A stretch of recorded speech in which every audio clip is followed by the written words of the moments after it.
Matindi pa rin ang kakulangan sa supply ng kuryente sa Mindanao Power Grid. Kaya asahan daw na mas lalala pa ang rotational brownouts doon.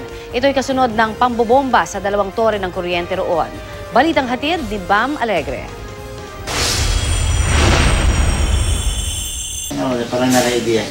Ang rotational brownout sa ilang bahagi ng Mindanao, inaasahang lalala pa.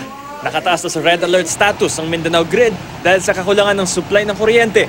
Ayon sa National Grid Corporation of the Philippines, lalong numipis ang reserbang kuryente matapos mawala ang koneksyon ng Agus 1 at Agus 2 hydropower plants. Kasunod ang pambobomba sa dalawang tore ng kuryente sa Ramain, Lanao del Sur at Carmen, Cotabato noong bisperas ng Pasko. Mukhang malabo pa raw itong maayos dahil nagkaproblema naman ng NGCP sa may-ari ng lupain kung saan nakatayo ang tore. Ayaw na raw silang papasukin dahil hindi pa raw nababayaran ng gobyerno ang mga sinisingil sa kanila. Kulang din ngayon ang supply ng kuryente mula sa Pulangi Hydropower Facility, kaya naka-forced outage ang 3 units ng Agus 6 Hydropower Plant.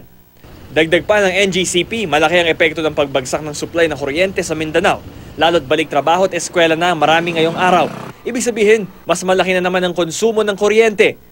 Ang AFP, magdaragdag na raw ng mga magpapatrolya sa mga tower ng NGCP sa Central Mindanao para hindi na maulit ang nangyaring pambobomba ng mga hinihinalang miyembro ng Bangsamoro Islamic Freedom Fighters o BIFF. Sa buong 2015, 16 na tore ang nasira dahil sa mga pag-atake na nakakaapekto sa supply ng kuryente sa mga lugar sa Mindanao.